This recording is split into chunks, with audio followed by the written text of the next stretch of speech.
नमस्कार. ज्ञानअमृत सार या आपल्या आध्यात्मिक प्रवासात आपलं मनापासून स्वागत. आज आपण कुरुक्षेत्राच्या रणांगणावर उभे आहोत, जिथे केवळ बाण आणि तलवारींचा संघर्ष नाही, तर विचारांचे महायुद्ध सुरू आहे. अर्जुनाच्या मनात कोलाहल माजला आहे आणि भगवान श्रीकृष्ण त्याला जीवनाचे सर्वात मोठे गुपित सांगणार आहेत. आजचा अध्याय 4 श्लोक 34 हा केवळ एक श्लोक नाही, तर गुरु शिष्य परंपरेचा पाया आहे. चला या ज्ञान गंगेत डुबकी मारूया. श्लोक. तद्विद्धि प्रणिपातेन परिप्रश्नेन सेवया उपदेक्ष्यन्ति ते ज्ञानम ज्ञानिनस्तत्त्वदर्शिनः. या क्षणी कुरुक्षेत्रावर अर्जुनाची अवस्था एका गोंधळलेल्या बालकासारखी झाली आहे.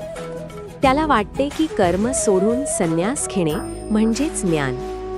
त्याच्या मनात प्रश्नांचं काहूर माजले आहे की मी हे युद्ध का करू?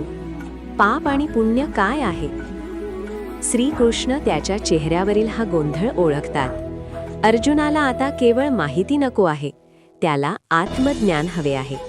आणि हे ज्ञान केवळ पुस्तकातून किंवा स्वतःच्या तर्कशक्तीने मिळत नाही. म्हणून श्रीकृष्ण अर्जुनाला ज्ञानप्राप्तीची पद्धत सांगत आहेत. ते त्याला समजावत आहेत की हे दिव्य ज्ञान प्राप्त करण्यासाठी शिष्याची मनस्थिती कशी असावी. या श्लोकाचा अर्थ अत्यंत सखोल आहे. भगवान श्रीकृष्ण अर्जुनाला सांगतात की ते आत्मज्ञान प्राप्त करण्यासाठी तुला 3 गोष्टींची गरज आहे. प्रणिपात म्हणजे शरणागती, परिप्रश्न म्हणजे जिज्ञासा आणि सेवा. हे ज्ञान बाजारात मिळणारी वस्तू नाही, ज्याप्रमाणे उंच डोंगरावरून पाणी वेगाने खाली वाहते आणि नम्र हृदयातच उतरते. प्रणिपात म्हणजे आपला मीपणा, आपला अहंकार गुरुच्या चरणी अर्पण करणे. जोवर भांडे रिकामे होत नाही तोवर त्यात नवीन काहीही भरता येत नाही. त्यानंतर येतो परिप्रश्न म्हणजे केवळ शंका काढणे नव्हे, तर सत्याच्या शोधासाठी नम्रतेने प्रश्न विचारणे. आणि तिसरी पायरी आहे सेवा. सेवा हे गुरुला प्रसन्न करण्यासाठी नाही, तर शिष्याचे चित्त शुद्ध करण्यासाठी असते. जेव्हा तुमचे मन सेवेने शुद्ध होते, तेव्हाच तत्वदर्शी म्हणजे ज्यांनी सत्य पाहिले आहे, ज्ञानी महात्मे तुमच्या हृदयात ज्ञानाचा दिवा प्रज्वलित करतात. पुस्तके ज्ञान माहिती देते, पण गुरु अनुभव देतात. प्राचीन काळातील आरुणीची कथा. ऋषी आयोधौम्य यांचा शिष्य आरुणी. एकदा गुरूंनी त्याला शेताच्या बांधावरून पाणी अडवण्यासाठी पाठवले. पाण्याचा प्रवाह इतका वेगवान होता की मातीचा बांध टिकत नव्हता. गुरूंची आज्ञा आणि सेवेची निष्ठा इतकी प्रबळ होती की आरुणी स्वतः त्या पाण्याच्या प्रवाहात आडवा झोपला. रात्रभर कडाक्याच्या थंडीत चिखलात तो तसाच पडून राहिला, जेणेकरून गुरूंच्या शेताचे पाणी वाया जाणार नाही. सकाळी जेव्हा ऋषी तिथे आले आणि त्यांनी आरुणीची ही निष्काम सेवा पाहिली, तेव्हा त्यांचे हृदय भरून आले. त्यांनी आरुणीला उठवले आणि आशीर्वाद दिला. त्याच क्षणी आरुणीला वेदांचे सर्व ज्ञान आपोआप स्फुरले. हे आहे सेवेचे सामर्थ्य. स्वामी विवेकानंद आणि रामकृष्ण परमहंस. तरुण नरेंद्रनाथ विवेकानंद सत्याच्या शोधात अनेक विद्वानांकडे गेले. तुम्ही देव पाहिला आहे का? पण कुणाकडेच उत्तर नव्हते.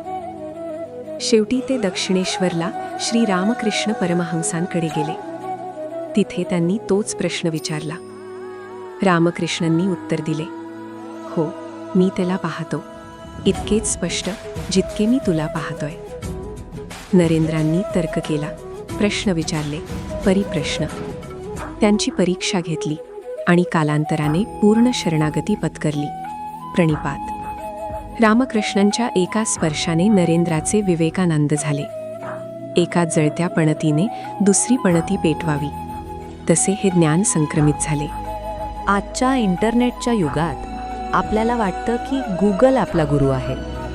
आपल्याला माहिती एका क्लिकवर मिळते, पण शहाणपण मिळत नाही. आजचा तरुण तणावात आहे, कारण त्याच्याकडे प्रश्नांची उत्तरे आहेत, पण जगण्याची दिशा नाही. ऑफिसमध्ये बॉस असतो, गुरु नाही. बॉस काम करून घेतो, पण गुरु तुमचा विकास करतो.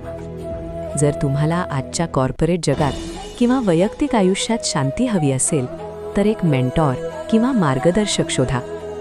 त्याच्यासमोर आपला अहंकार बाजूला ठेवा. Unlearn to learn. सतत स्वतःला हुशार समजण्यापेक्षा शिकण्याची वृत्ती ठेवा. नम्रता ही दुर्बलता नाही, तर ती ज्ञानार्जनाची पहिली पायरी आहे.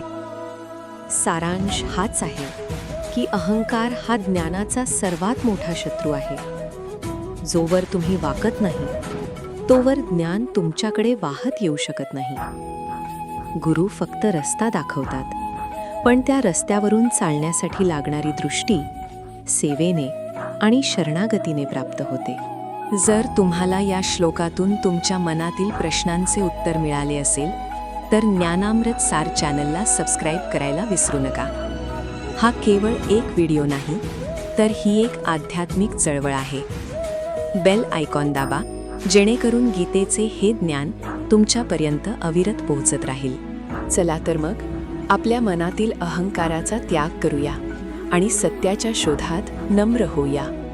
पुन्हा भेटूया पुढच्या श्लोकात एका नवीन ज्ञानासह.